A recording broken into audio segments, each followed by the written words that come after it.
incredibly with some groups, and some groups are much easier than others. It is true. State is a, very difficult situation. We're right now negotiating very successfully, I think, with Russia and with Ukraine, and we have a lot of countries involved, and we have to be a little bit careful what we do and who we're terminating.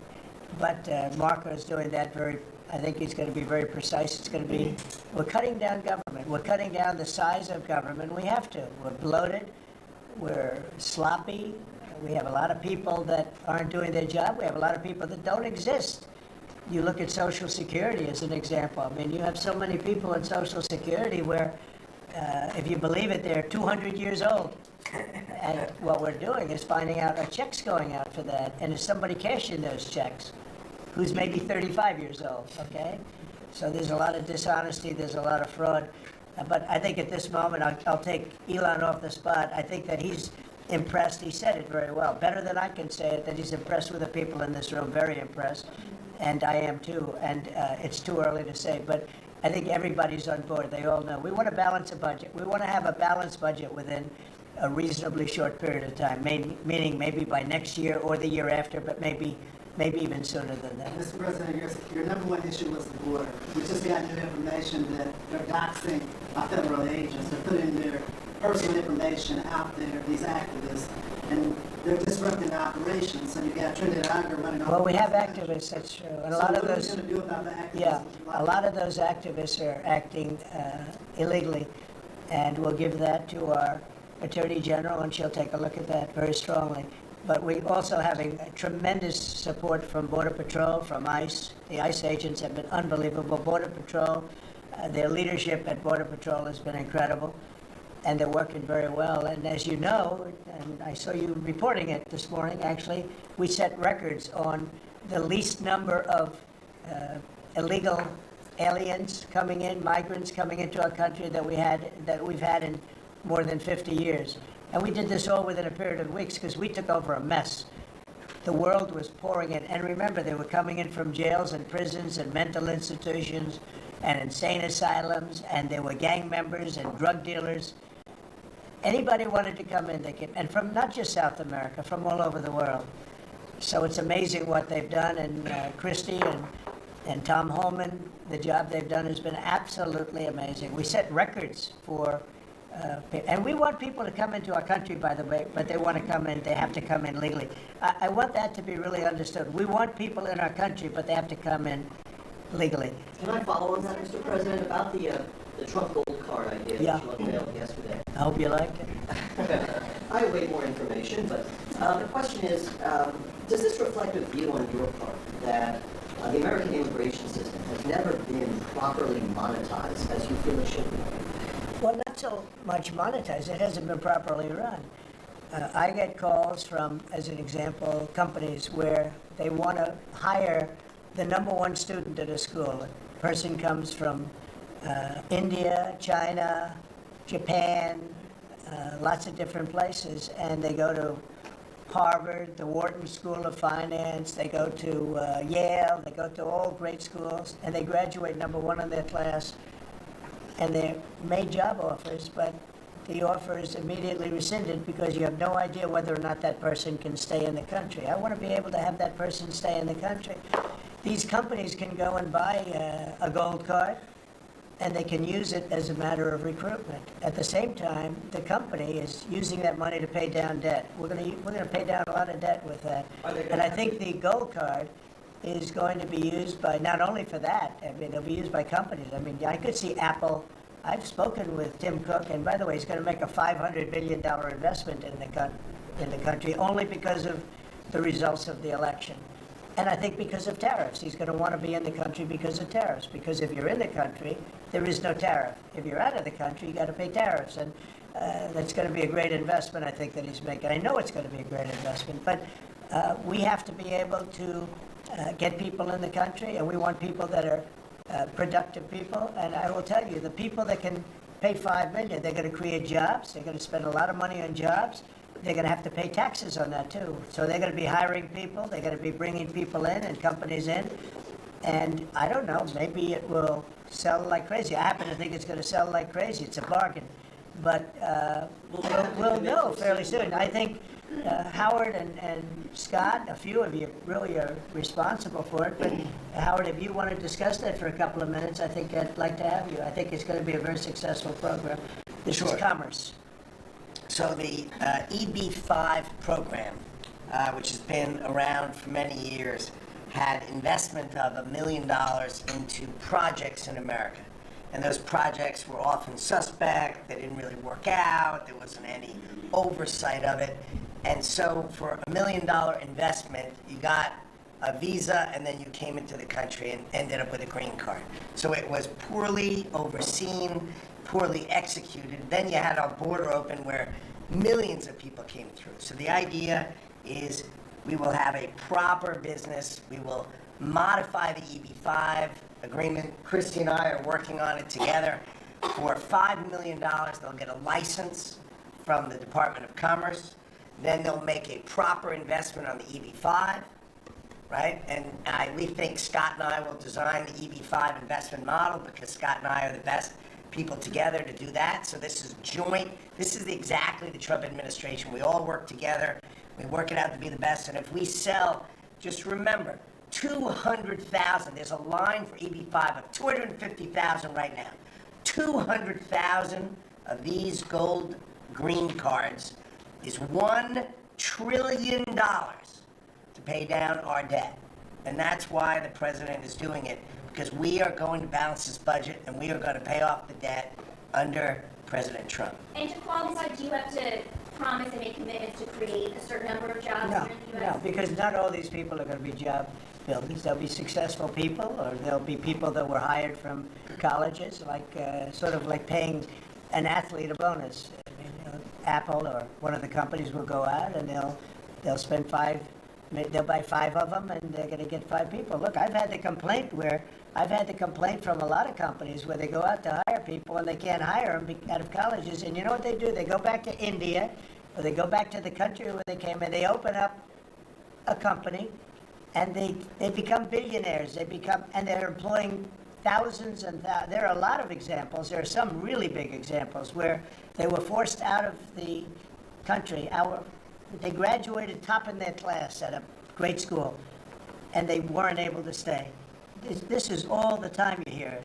And the biggest complaint I get from companies, other than overregulation, which we took care of, but we're going to have to take care of it here because a lot of that was put back on by Biden. But the biggest complaint is the fact that they can't have any longevity with people. This way they have pretty much unlimited longevity. Also with the 5 million, that's a path to citizenship. So that's going to be, it's sort of a green card plus, and it's a path to citizenship. We're going to call it the gold card, and I think it's going to be very treasured. I think it's going to do very well, and we're going to start selling hopefully in about 2 weeks. Now, just so you understand, if we sell 1 million, right, 1 million, that's $5 trillion, 5 trillion. Howard was using a different number, but that's $5 trillion. If we sell 10 million, which is possible, 10 million highly productive people coming in, or people that we're going to make productive, they'll be young, but they're talented, like a talented athlete. That's $50 trillion. That means our debt is totally paid off, and we have $15 trillion above that.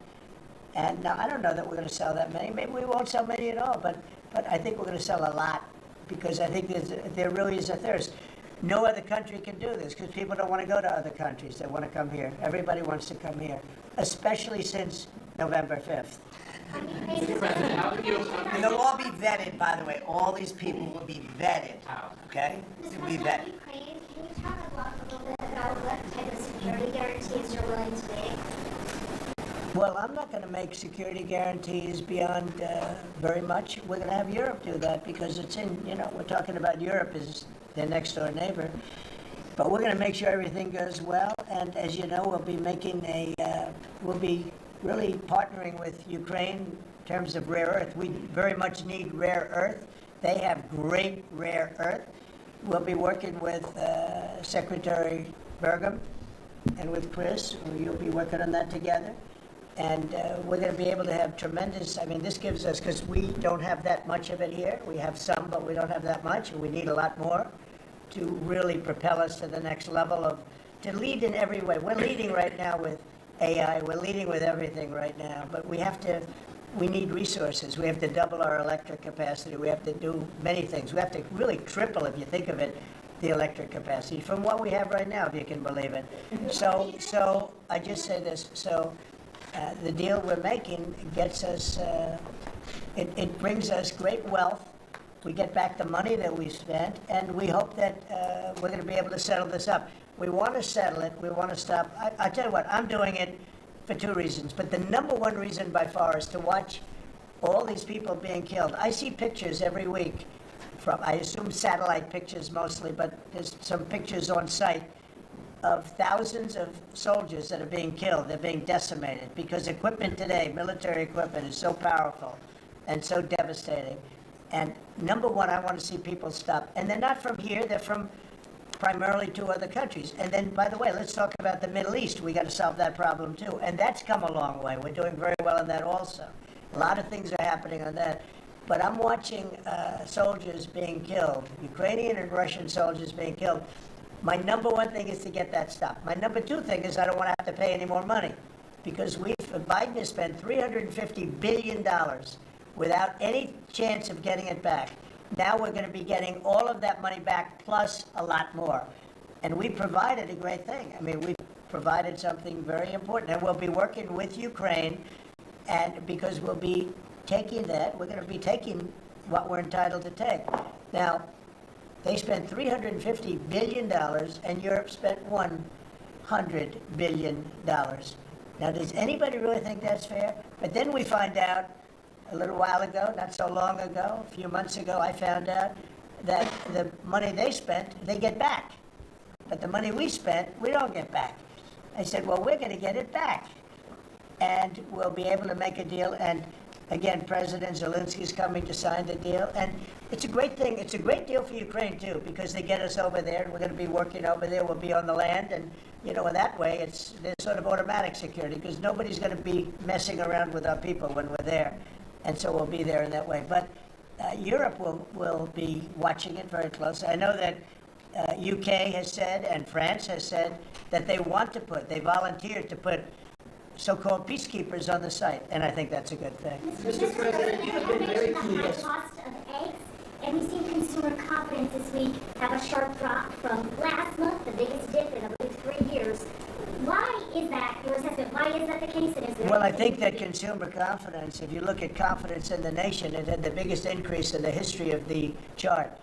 It went up 42 points in a period of like days after the election, since the election.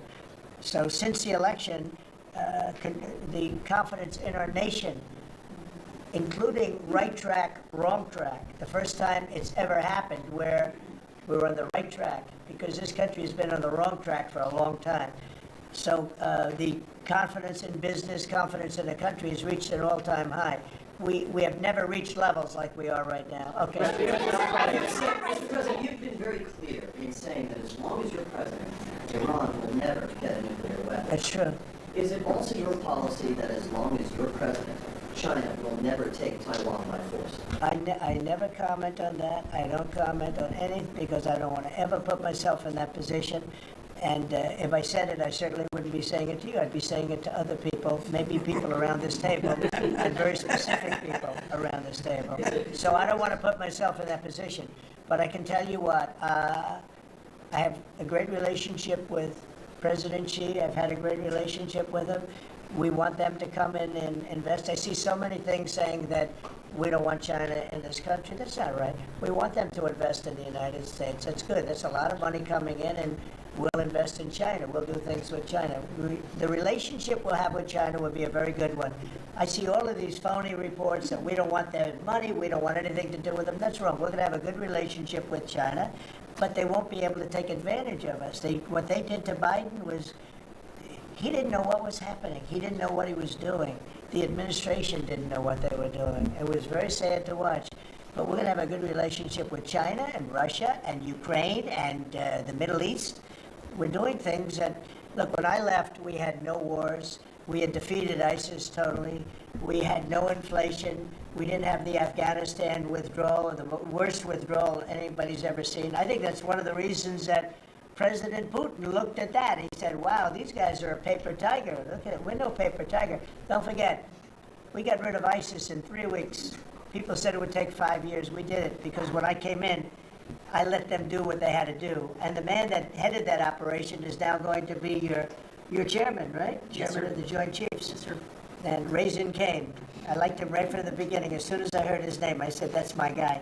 Okay, any other questions? Decreases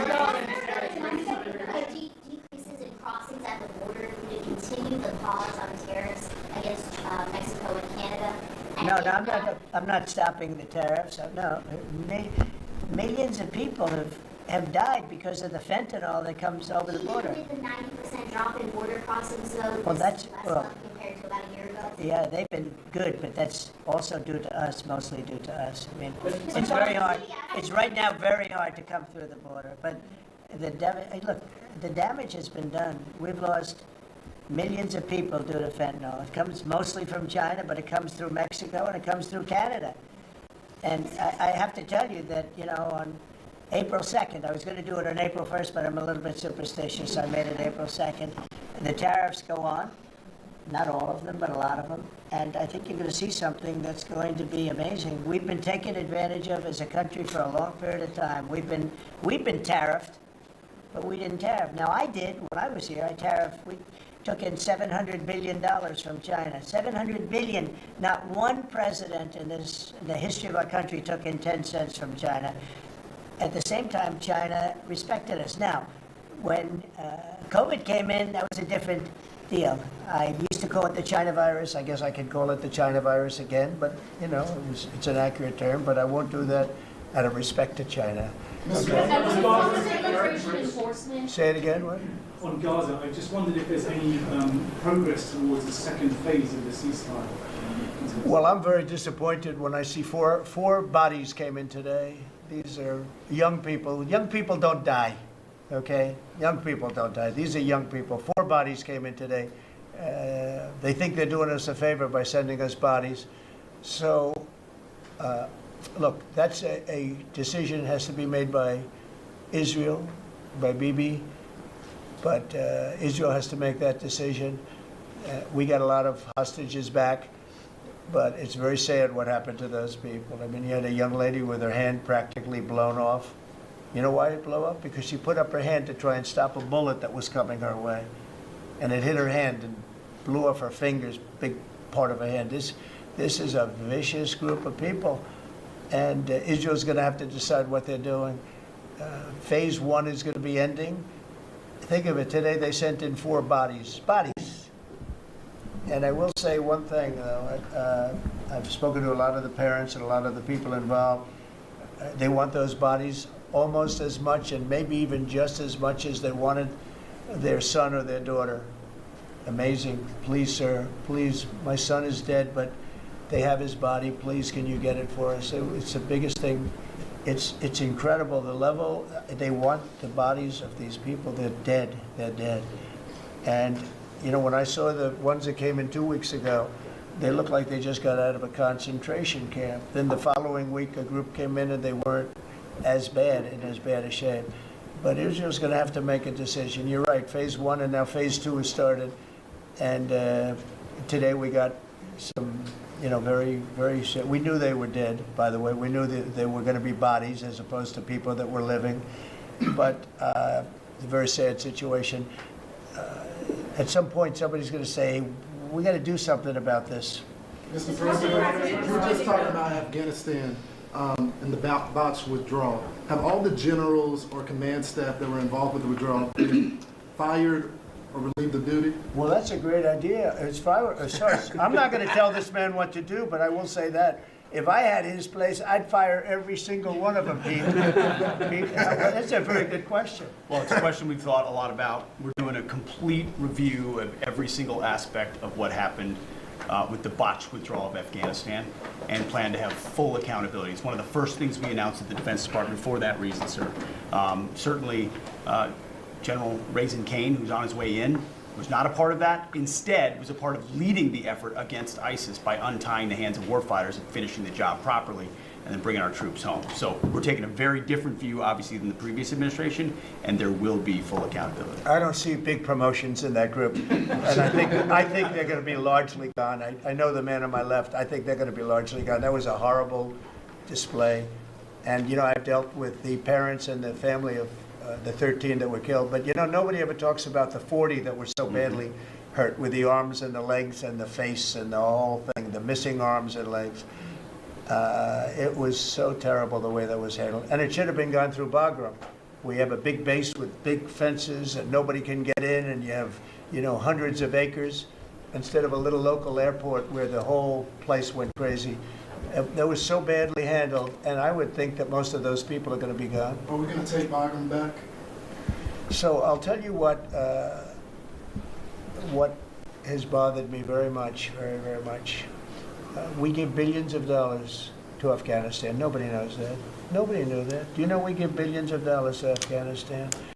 And yet we left behind all of that equipment, which wouldn't have happened. We were getting out under me. I'm the one that got it down to 5,000 people. We were going to get out, but we were going to keep Bagram, not because of Afghanistan, but because of China, because it's exactly 1 hour away from where China makes its nuclear missiles. So we're going to keep Bagram. We were going to keep a small force on Bagram. We're going to have Bagram Air Base, one of the biggest air bases in the world, one of the biggest runways, one of the most powerful runways in the sense that it was very heavy concrete and steel. You could carry about anything. You could land anything on those runways. We gave it up. And who's occupying it right now? China. Biden gave it up. So we're going to keep that, and we're going to have a withdrawal, and we're going to take our equipment. We're going to do it properly. We're going to do it we're going to keep the equipment. Well, they ran out. It was, what happened there was, in fact, in all fairness to Putin, when he saw that, he said, well, this is our time to go into Ukraine, I guess, because the timing seemed to be about right. But we send them billions of dollars in aid, which nobody knows. If the American public knew that, they know it now. And if we're doing that, I think they should give our equipment back. And I told Pete to study that. But we left billions, tens of billions of dollars worth of equipment behind. Brand new trucks. You see them display it every year on their little roadway someplace where they have a road and they drive waving the flag and talking about America. Beautiful equipment that's the top of the line stuff, brand new stuff. Now it's getting older, but you know what? We're going to pay them. I think we should get a lot of that equipment back. You know that Afghanistan is one of the biggest sellers of military equipment in the world. You know why? They're selling the equipment that we left. We're first. They were second or third. Can you believe it? They're selling 777,000 rifles, 70,000 armor-plated. Many of them were armor-plated trucks and vehicles. 70,000. If you think of a used car lot, the biggest one in the country, if I would say, JD, if somebody had 500 cars, that would be a lot. This is 70,000 vehicles we had there, and we left it for them. I think we should get it back. Mr. President, the spending bill that passed last night aims to cut $2 trillion. Right. Can you guarantee that Medicare, Medicaid, Social Security will not be touched? Yeah, I have said it so many times, you shouldn't be asking me that question, okay? This will not be read my lips. There won't be read my lips anymore. We're not going to touch it. Now, we are going to look for fraud. I'm sure you're okay with that, like people that shouldn't be on, people that are illegal aliens and others, criminals in many cases. And that's with Social Security. We have a lot of people. You see that immediately when you see people that are 200 years old that are being sent checks for Social Security. Some of them are actually being sent checks. So we're tracing that down, and I have a feeling that Pam is going to do a very good job with that. But you have a lot I'm not. We're not doing anything on that. Mr. President, part of your mission has been, thank you, I'm sorry. Part of your mission has been to restore executive control over the executive branch. Is it your view of your authority that you have the power to call up any one of or all of the people seated at this table and issue orders that they're bound to follow? Oh, yeah, they'll follow the orders. Yes, they will. No exceptions? No exception. Well, let's see. Let me think. Oh, yeah. She'll have an exception. Of course, no exceptions. You know that. Mr. President, can you clarify the Canada-Mexico tariffs? You had put that 30-day pause. Yeah. You just referred to. 25%, 25%. When does it go into effect? April 2nd, April 2nd for Canada, Mexico. correct. And for, And for the- and for everything. Well, we have the fentanyl-related is a pause. If they can prove to the president they've done an excellent job, that's what they first do in 30 Have you days. guys seen any But then the changes? overall is April 2nd. So the big transaction is April 2nd, but the fentanyl-related things, they're working hard on the border. At the end of that 30 days, they have to prove to the president that they've satisfied him to that regard. If they have, It's gonna be then hard he'll to give them a pause, or he won't. But It's going that's to be up hard to to him, we'll see. satisfy. We lose 300,000 people a year to fentanyl. Not 100, not 95, not 60 like you read, you've been reading it for years. We lost, in my opinion, over the last couple of years, on average, maybe close to 300,000 people dead. And the families are ruined. When they lose a daughter, when they lose a son, the families are never the same. You're never going to be the same. So you're talking about 1 million people. But when the daughters die, I see it, daughters die and the sons die because of fentanyl. And in some cases, I don't even know they're taking it. They're buying something else and it's laced with fentanyl and they end up dying. And I've known many people who've lost children to fentanyl and for other reasons, but to fentanyl, it's such a big killer. And those people are never the same people. I mean, I've seen people that for the rest of their lives, they're not the same people. They're so different, it's not even believable. Dynamic people, happy people they die a miserable death. And that's because of the crap that comes in through China and through Mexico and through Canada. A lot of it comes through Canada. Look, we support Canada. $200 billion a year in subsidies, one way or the other. We let them make millions of cars.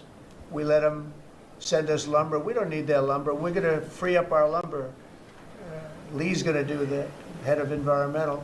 We're going to free up our lumber. We have the best lumber there is. We don't need their lumber. What do we need their lumber for? When you look at we subsidize them $200 billion a year. Without us, Canada can't make it. Canada relies on us 95%. We rely on them 4%. Big difference. And I say Canada should be our 51st state. There's no tariffs, no nothing. And I say that we give them military protection. They have a very small military. They spend very little money on military. On NATO, they're just about last in terms of payment because they say, why should we spend on military? That's a tremendous cost. Most nations can't afford to even think about it. Why should we spend on military? The United States protects us. And I would say that's largely true. We protect Canada, but it's not fair. It's not fair that they're not paying their way. And if they had to pay their way, they couldn't exist. When I spoke to, let's call it the Prime Minister rather than the governor, but when I spoke to him, I said, why are we giving you $200 billion a year? He was unable to answer the question. I said, why are we letting you make millions of cars and send them in?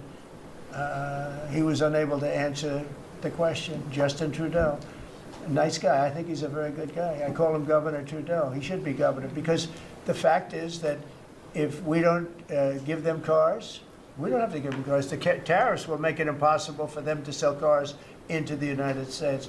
The tariffs will make it impossible for them to sell lumber or anything else into the United States. And all I'm asking to do is break even or lose a little bit, but not lose $200 billion. And we love Canada. I love Canada. I love the people of Canada. And but honestly, it's not fair for us to be supporting Canada. And if we don't support them, they don't subsist as a nation. Okay? Mr. President, on the EU tariffs, Mr. President, have you made a decision on what level you will seek on tariffs in the European Union? We have made a decision. We'll be announcing it very soon, and it'll be 25%, generally speaking, and that'll be on cars and all of the things. And European Union is a different case than Canada, different kind of case. They've really taken advantage of us in a different way. They don't accept our cars.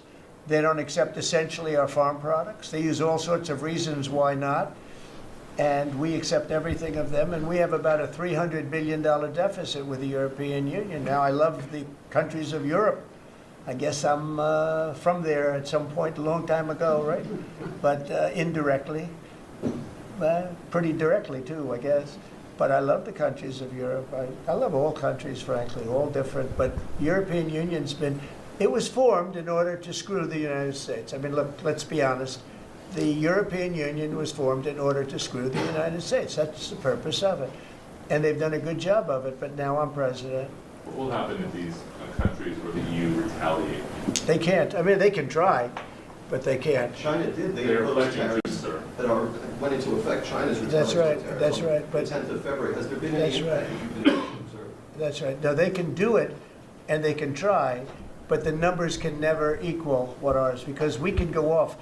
We are the pot of gold. We're the one that everybody wants, and they can retaliate, but it cannot be a successful retaliation, because we just go cold turkey. We don't buy anymore, and if that happens, we win. Are you talking to Eric Prince about privatizing deportations? No, I haven't. President, you're in litigation with CBS News. Is this a case that you'd like to see go to trial, or are you open? With who? CBS, the CBS? Yes.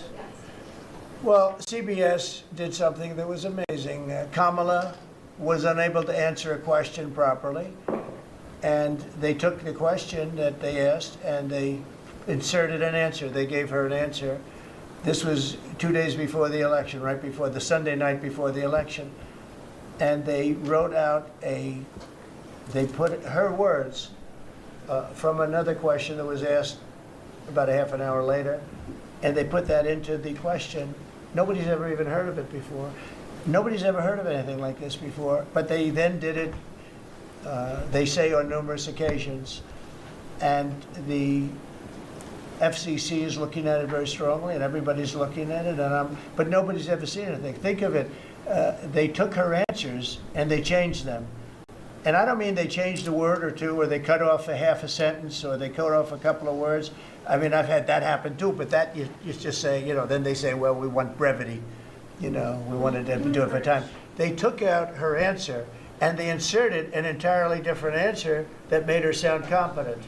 And they did this, and nobody's ever, I thought I've heard of everything when it comes to that stuff. No, I've never heard of it. Nobody's ever seen. So we sued, and we are in discussions of settlement.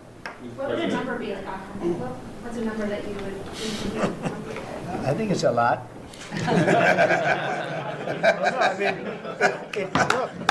It could have, it probably did affect the election. I mean, we won by a lot.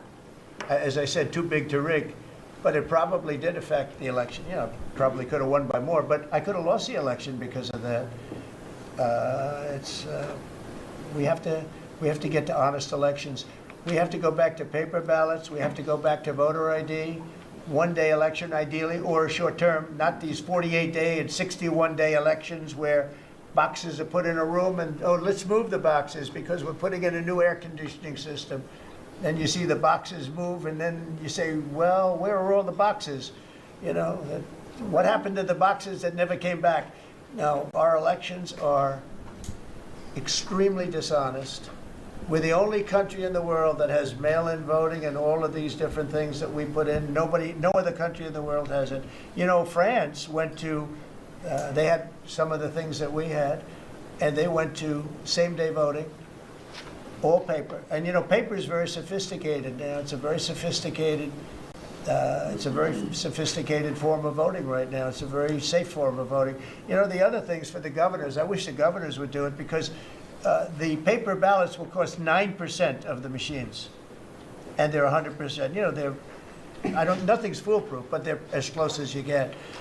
So we'll see what happens. But on the 60-minute thing, nobody's ever seen anything like it. Would you link the FCC action to the litigation? I don't think it's linked, but probably the lawyers look at it, because I know it's going along.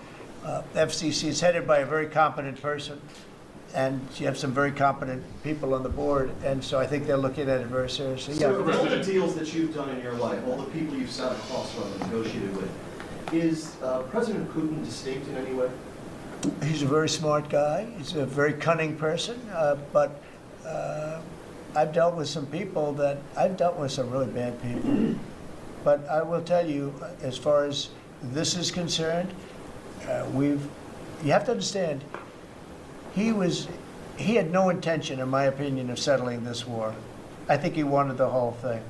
when I got elected, we spoke, and I think we're going to have a deal. I can't guarantee that. You know, a deal is a deal. Lots of crazy things happen in deals, right? But I think we're going to have a deal. If I didn't get elected, I believe he would have just continued to go through Ukraine, and over a period of time, a lot of people would have been killed, would have lasted for a period of time. And the reason that Ukraine, and I have great respect for the Ukraine as fighters, they have great fighters, but without our equipment, that war would have been over, like people said, in a very short period of time. Is there a time? And if you remember, I gave the javelins, and the javelins are the things that knocked out those tanks right at the beginning of the war. They said that Obama at the time gave sheets and Trump gave javelins. Well, I was the one that did that, but I want to see it come to an end. Will he have to make concessions, President Putin? Yeah, he will. He's going to have to. And I believe that because we got elected, that war will come to an end. And I also believe if we didn't get elected, if this administration didn't win the election by a lot, that war would go on for a long time, and he would want to take the whole thing. Because the big question I had is, does he want to take the whole thing? But the reason, and the Ukrainians are good fighters, I have to say, but without the equipment, without our equipment, we have the best equipment in the world. We have the best military equipment in the world. Without our equipment, that would have been over very quickly. What concessions would you like to see? What concessions would you like to see? Oh, I don't want to tell you right now, but I can tell you that NATO you can forget about. I think that's probably the reason the whole thing started. And I think, JD, we can say that. Do you have a statement on that? You've been very much involved. I gave him the beauty. Great. Maybe the hardest question, sir. I mean, look, as the president said, we're not going to do the negotiation in public with the American media. He's going to do it in private with the president of Russia, with the president of Ukraine, and with other leaders. And I think that's how this has to go. I think that I just want to push back against some of the criticism I've seen of the administration on this, because every single time the president engages in diplomacy, you guys preemptively accuse him of conceding to Russia. He hasn't conceded anything to anyone. He's doing the job of a diplomat, and he is, of course, the diplomat in chief as the President of the United States. On the gold card, sir, can you talk a little bit more about the vetting process? He'll go through a process. The process is being worked out right now, and we're going to be very careful. Will there be restrictions on, for instance, can Chinese nationals get No, one, we're not going to Iranian restrict. nationals We're get probably not going to be restricting too much in terms of countries, but maybe in terms of individuals. We want to make sure we have people that love our country and are capable of loving the country. There's a measles outbreak in Texas at the moment in which a child is reported to have died. Do you have concerns about that, and have you asked Secretary Kennedy to look into that? Well, why don't we, Bobby, do you want to speak on that? Please? We are following the measles epidemic every day. I think there's 124 people who have contracted measles at this point, mainly in Gaines County, Texas. Mainly, we're told, in the Mennonite community. There are 2 people who have died, but we're watching it, and there are about 20 people hospitalized, mainly for quarantine. We're watching it. We put out a post on it yesterday, and we're going to continue to follow it. Incidentally, there have been 4 measles outbreaks this year. In this country last year, there were 16. So it's not unusual. We have measles outbreaks every year. You sound a little under the weather yourself. I have a permanently bad throat. Mr. President, would you send U.S. peacekeepers to support the European peacekeepers? Would you do any sort of U.S.? No, we're going to support Europe, yeah. And how would you do We're that? very How friendly would with you- Europe. We have a great relationship with Europe. I mean, you could ask, you could talk about France, you could talk about any of them. I mean, we have a great relationship with Europe. But how will the United States do that? Would there be? Well, how? I mean, you're asking me a question, what are we doing in the field? Let's worry, I hope we have that problem where we could worry about peacekeeping. We got to get there first, but I hope we have the problem of worrying about peacekeeping. That'll be the easiest problem, I think, JD, that we've ever had.